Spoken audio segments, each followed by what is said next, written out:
penyakit demam berdarah dengue sebenarnya seberapa berbahaya sih itu? Hai, kembali bersama dengan Dr. Jessica. Welcome back to my channel. Demam berdarah dengue yang sering disingkat dengan DBD ini adalah sakit yang sudah populer dari zaman dahulu akibat virus yang dibawa oleh nyamuk Aedes aegypti. Kalau mau hindari virusnya berarti harus hindari nyamuknya kan? Memang sih dia cuma nyamuk jenis tertentu, tapi kan nggak mungkin kita amatin satu-satu nyamuk yang gigit kita ya kan? Jadi ya cara yang terbaik untuk mencegah penyakit ini adalah menghindari gigitan nyamuk. Pasti kalian udah pada tahu. Cuma kan seringkali kita nggak sadar kalau digigit nyamuk, atau anak-anak mereka kan pasti nggak sadar. Makanya yang aku mau bahas di sini adalah bagaimana cara mendeteksi penyakit DBD ini sejak awal supaya tidak terlambat mendapatkan pengobatan. Gejala yang paling sering muncul pertama kali adalah demam.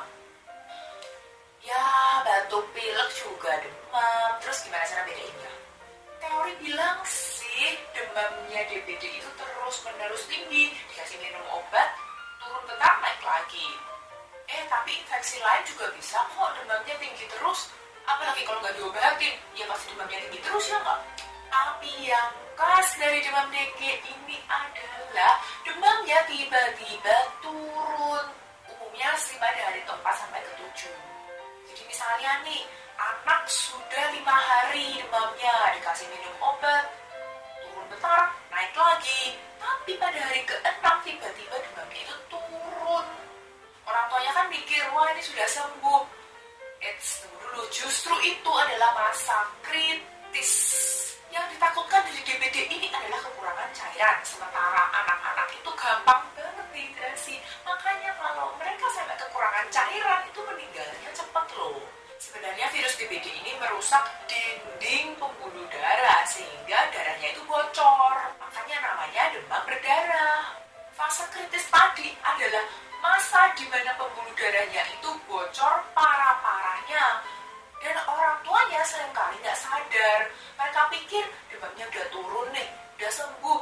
Padahal anaknya nggak sadar juga kalau dia lagi kritis. Dia paling cuma ngerasa pusing, lemes. Tiba-tiba ngedrop kondisinya.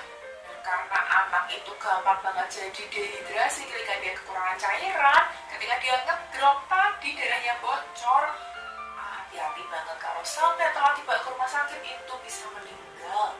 Tapi susah juga ya, gimana sih cara bedain dia demam dengue dengan demam yang lain? Apalagi kalau baru hari pertama dan kedua demam, itu kan nggak begitu kelihatan. Ada sih cek lab untuk mendeteksi demam dengue di hari pertama dan kedua, tapi itu harganya cukup mahal.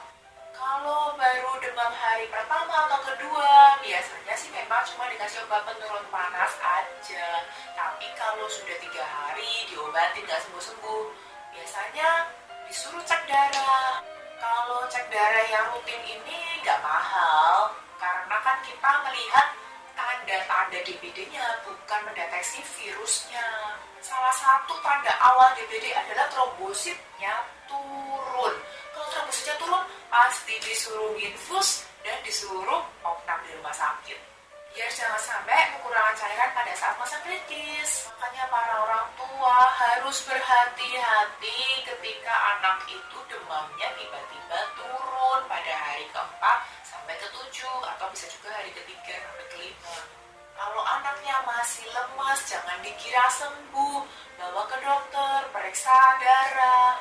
Karena jangan-jangan itu lagi fase kritisnya DBD, ketika darahnya lagi bocor parah-parahnya. Ya semua orang kurang cairan pasti lemes kan?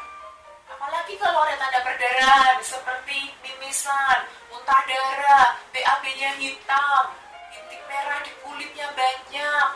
Ya harus segera dibawa ke rumah sakit, jangan malah ke dukun bayi atau kemanapun yang bukan tenaga kesehatan. Sekian video dari aku, semoga informasi ini bermanfaat untuk kalian. Jangan lupa klik like, subscribe, share video ini ke teman-teman kalian, dan berbagi pendapat kalian dengan cara DM aku di Instagram.